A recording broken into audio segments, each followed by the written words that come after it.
Auckland. The voice of the creative economy, Vincent Heeringa with Wammo on Kiwi.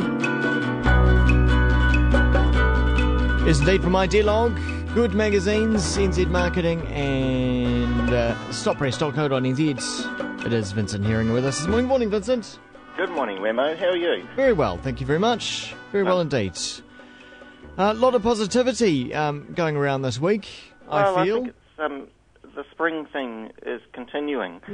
And I'm seeing green shoots all over the place. Now, explain exactly what. By them. Because when you say the word green, I immediately think that we're talking environmental, but we're not talking that, are we? This is a business term. Yeah, this time it is. Though there is lots of interesting things happening in the green space, particularly in the green tech space. But no, I was thinking generally in business terms. Yeah. And maybe it's a bit like when you've seen when you've got a new car, you see that car everywhere. If you buy a Volkswagen, you see Volkswagens everywhere. But there are a few little signs of life, Wammo, that I think are really encouraging. Wool is the international wool price is going up for the first time in ages.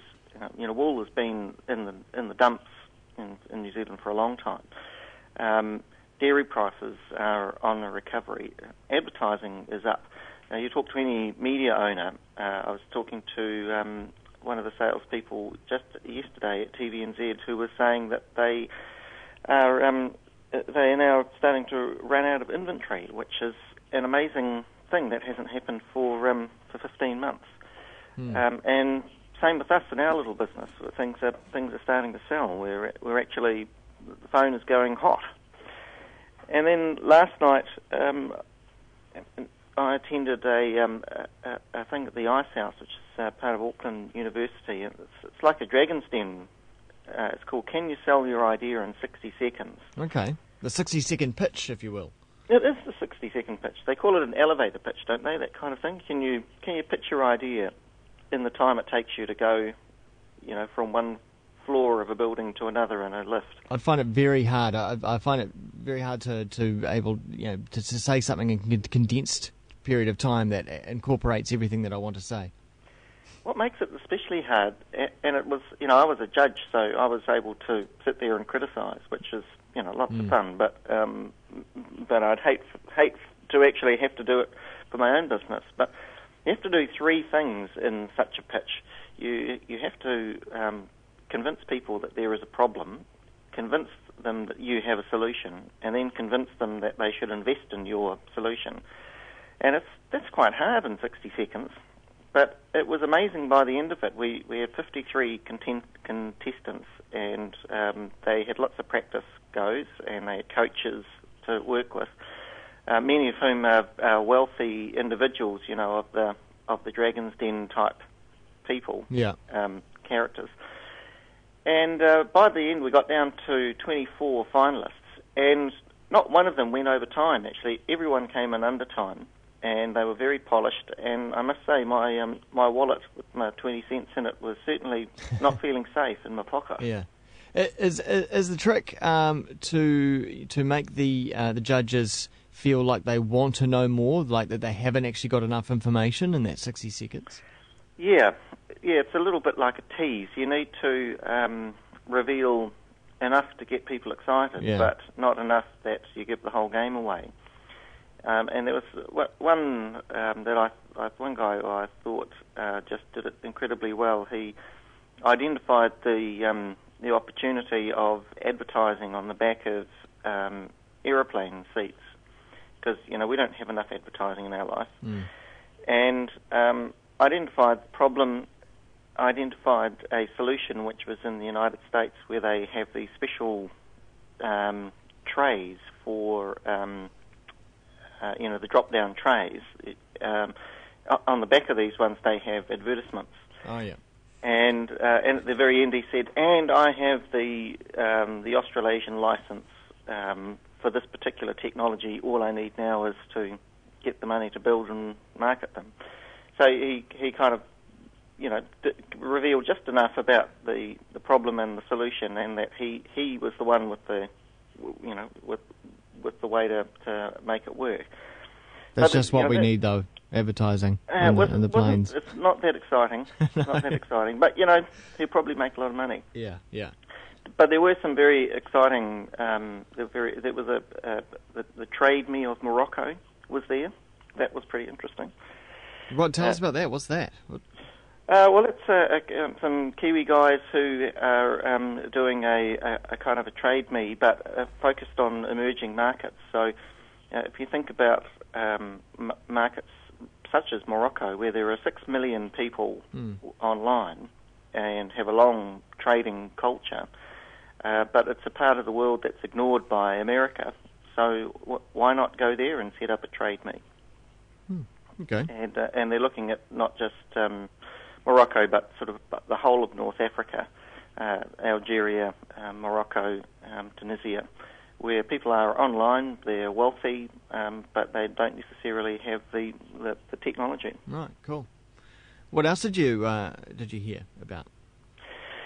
Well, I think probably one of the most exciting ones that I came across last night was came out of the biotech area. It was a young woman, really quite young, but maybe that's just because I'm getting old, Wammo. But she was working on a drug for cystic fibrosis, which I don't know if do you know that condition? It really is quite tragic. It's basically where the lungs fill up with fluid, and it's a very, very distressing disease that can only really be solved through a combination of drugs and physical manipulation of the chest muscles. And she is working on a breakthrough treatment that doesn't so much is not so much a new pharmaceutical, but actually it attaches itself to an existing treatment and enhances its effect. And what's quite cool, Wammo, about this kind of thing is there's a new culture emerging now in universities where in the past researchers would have done things just for research's sake, but now there's a culture of, hey, maybe this could be turned into a product.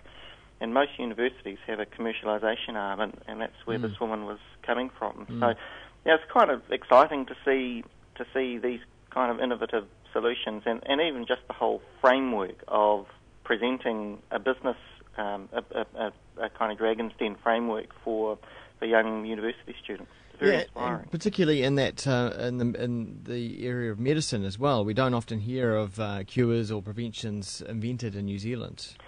No, and yet our science is excellent, Wammo, and one of the tragedies of New Zealand is that we don't commercialise our science quite as well as we could. And that's something that is partly a generational thing, I'm hoping, but programs like this, like the 60-second pitch, are just a terrific way to tease out some of that fantastic IP that we generate. Cool, well, that's a very positive end to the week, Vincent. Thanks. Well, there's so many good things out there, Wammo. All you have to do is get out of bed and wake up open up your eyes. Yeah, good on you. Coffee. So if you're still in bed right now, there's the motivation. Get up and think of an idea, and perhaps get in front of a 60-second pitch thing. Is that happening again anytime soon, or is it? Well, actually, the final is next Thursday, not this coming Thursday, but Thursday the 27th, and it's I believe that it's open to the public, but you can check it out on the Ideologue website, and we'll be blogging about it this morning, and we'll be following the progress of our 24 finalists. Now, am I right that there is another series of Dragon's Den coming to New Zealand? There is an apprentice coming to New Zealand, and actually on the Stop Press website, we're just running a little quiz as to who should be the man, the head honcho. Yeah. Who do you think? Well, we've got a very nice picture of Jeff Ross from 42 Below with a squirrel on his head. We thought that that was kind of very Donald Trumpish. It wouldn't be Bob Jones, would it? Oh, please no. He'd be great at firing people. He would, and actually, it makes sense from a viewership point of view. But exactly, yeah. A property tycoon. Well, I suppose that's all that Donald Trump is. Yeah, exactly. Hey, thanks, Vincent, for telling us all about that. Cheers. It's a pleasure, Wammo. Idealogue magazine, also good, and NZ Marketing, stoppress.co.nz as well. Vincent Heeringa, of course. Just gone 8 o'clock.